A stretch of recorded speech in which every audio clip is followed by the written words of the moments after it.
आज के इस वीडियो का हमारा टॉपिक है गद्य, यानी कि इस वीडियो के माध्यम से आज आप गद्य के बारे में कंप्लीट जानकारी को प्राप्त करने वाले हैं। तो गद्य के संदर्भ में इस वीडियो के माध्यम से आप किन किन चीज़ों को जानेंगे, चलिए इस पर एक नज़र डालते हैं। सबसे पहले आप जानेंगे गद्य क्या होती है, साथ ही साथ आप जानेंगे गद्य का अर्थ क्या है, गद्य की परिभाषा क्या है, और अंत में आप गद्य के प्रकृति, उसकी विशेषता, उसके गुण और उसके अभिलक्षण के बारे में भी अध्ययन करेंगे। यानी कि इस वीडियो को पूरा देखेंगे तो आपके गद्य से जुड़े सारे कंसेप्ट क्लियर होने वाले हैं। तो स्वागत है एक बार फिर से आप सभी का अपने यूट्यूब चैनल आर्क स्टडी पे। और इस यूट्यूब चैनल के माध्यम से इस वीडियो के द्वारा आज हम सभी लोग गद्य के बारे में अध्ययन करते हैं। तो सबसे पहले हम लोग यही जानेंगे कि गद्य क्या है। गद्य को जानने के लिए आपको कुछ चीज़ें और भी जाननी पड़ती हैं। तो चलिए सबसे पहले हम लोग जानते हैं, जैसा कि हिंदी साहित्य को दो रूपों में व्यक्त की जाती है, जिसमें से जो एक रूप है वह आपका गद्य होता है और दूसरा रूप है आपका पद। यानी हिंदी साहित्य को दो रूपों में व्यक्त की जाती है, दो तरीकों के माध्यम से यहाँ पर इसको व्यक्त की जाती है। पहला जिसमें गद्य है और दूसरा आपका पद है। यही दो रूप है जिसके माध्यम से हिंदी साहित्य को व्यक्त की जाती है। अगर हम गद्य के उत्पत्ति की बात करेंगे तो गद्य का प्रारंभ जो है ऋग्वेद से माना जाता है, और हिंदी भाषा की जो हिंदी गद्य होती है उसके उद्भव की बात करें तो वह जो है हिंदी साहित्य के आधुनिक काल के भारतेंदु युग से इसका उद्भव माना जाता है। अगर गद्य के शाब्दिक अर्थ की बात करेंगे, यानी गद्य की संरचना की उत्पत्ति की बात करेंगे, तो गद्य धातु में यत प्रत्यय लगाने पर हमारा गद्य शब्द बनता है। जो एक धातु है हमारा गद्य, जिसमें यत प्रत्यय लगाते हैं तो उसके बाद जो शब्द नया शब्द बनती है वह आपका गद्य बनता है। और गद्य धातु का जो अर्थ होता है, यानी गद्य शब्द का जो अर्थ होता है वह होता है बोलना या फिर किसी भी चीज़ को व्यक्त करना। तो गद्य से बना है हमारा गद्य। यानी इस प्रकार से हम सभी लोग कह सकते हैं कि अपने विचारों को लिखित या फिर मौखिक भाषा के रूप में व्यक्त करने के लिए हम गद्य का इस्तेमाल करते हैं। यानी आपको जो भी चीज़ें व्यक्त करने हैं, अपने मनोभाव को, उसको लिखित रूप से व्यक्त करेंगे या फिर मौखिक रूप से व्यक्त करने के लिए आप गद्य का इस्तेमाल करते हैं। अब चलिए हम लोग बात करते हैं कि गद्य की आखिर संरचना कैसे होती है। अभी तक तो हमने जान लिया कि गद्य क्या है, इसको कैसे हम लोग पहचानेंगे, लेकिन गद्य की संरचना क्या होती है।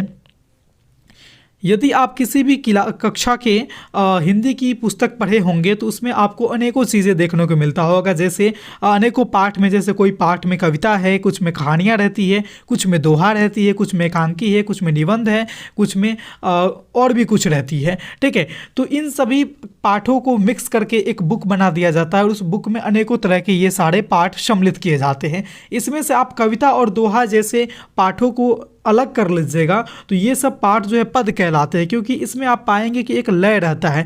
जैसे मछली जल की रानी है, जीवन उसका पानी है, ये लाइन एक पढ़िएगा ना तो एक लाइन दूसरे लाइन से एक रिदम में रहते हैं। दोहा की भी वही बात होती है, उसमें भी एक रिदम रहता है कि प्रत्येक लाइन दूसरे लाइन से उसके अंत में जाकर के एक यहाँ पर लय मिल जाता है। तो कविता और दोहा ये सब जिसमें लय रहती है उसको पद कहा जाता है, और जिसमें लय नहीं मिलेगा, जैसे आपकी कहानी है, एकांकी है, नाटक है, निबंध है, आत्मकथा है, जीवनी है इत्यादि में आपको क्या है कि लय नहीं मिलेगा, इसको कहा जाता है आपको गद्य। यानी जिसमें लय मिल गया वो आपके लिए पद हैं, और जिसमें आपको लय नहीं मिला वो आपके लिए गद्य है। जैसे कि लय ना मिला वो आपके लिए पद है, जैसे वो कविता है, दोहा है। गद्य में आप कहानी, एकांकी, नाटक इत्यादि को देख सकते हैं। तो चलिए अब हम बात करते हैं कि गद्य की परिभाषा, हम लोग किस तरह से गद्य को परिभाषित कर सकते हैं।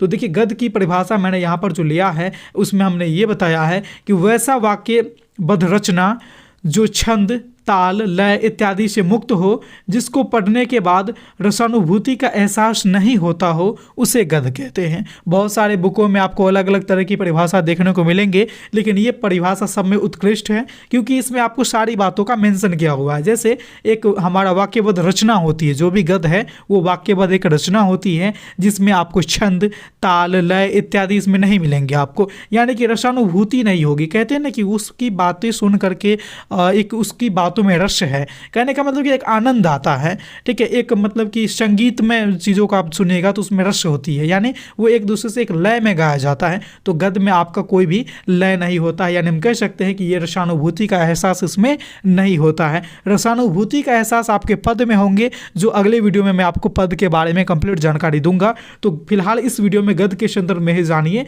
तो गद्य में आपके रसानुभूति का एहसास नहीं होता है, इसे हम लोग क्या कहते हैं, गद्य कहेंगे। ऐसे वाक्यबद्ध रचना को क्या कहेंगे, गद्य कहेंगे। जैसे इसकी अगर हम उदाहरण की बात कर लें तो आप पाएंगे जो भी रचना होती है, अनेकों प्रकार की रचना है, जैसे निबंध है, जैसे कहानी है, उपन्यास हैं, एकांकी है, आत्मकथा है, जीवनी है, घटना वृत्तांत है, ये सारे के सारे जो चीज़ें होती है ये आपके गद्य होते हैं। ये सारे के सारे चीज़ आपके गद्य कहलाते हैं। ये आपके पद नहीं होती है, बल्कि ये सारे के सारे गद्य होंगे, जिसमें क्या होता है कि कोई भी छंद, लय, ताल इत्यादि रस वगैरह नहीं होते हैं। ये बस लिखा रहता है, इसको आप पढ़ करके इसके बारे में समझ सकते हैं। तो ऐसे वाक्यबद्ध रचना क्या कहलाएंगे, आपके गद्य कहलाएंगे। और इसके इतने सारे मैंने उदाहरण भी यहाँ पर प्रस्तुत कर दिया। अब चलिए हम थोड़ा सा और भी बात करते हैं गद्य के प्रकृति और गद्य के कुछ अपना विशेषता होता है, कुछ अपना गुण होता है, इसको भी जानने का प्रयास करते हैं। तो गद्य की प्रकृति की अगर हम बात कर लें तो गद्य की जो रचना होती है वह अनुच्छेद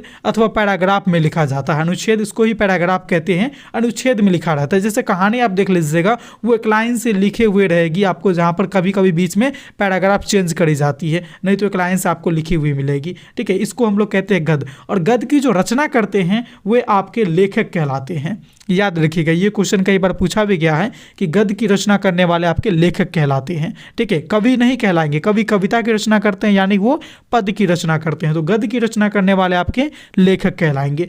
नेक्स्ट पॉइंट है कि गद्य में लय नहीं होता है, इसमें रस नहीं होते हैं, ठीक है। यानी हम कह सकते हैं कि ये रस मुक्त होते हैं, इसमें किसी भी प्रकार के रस होते ही नहीं हैं, ये इसमें लय होता ही नहीं है, ठीक है।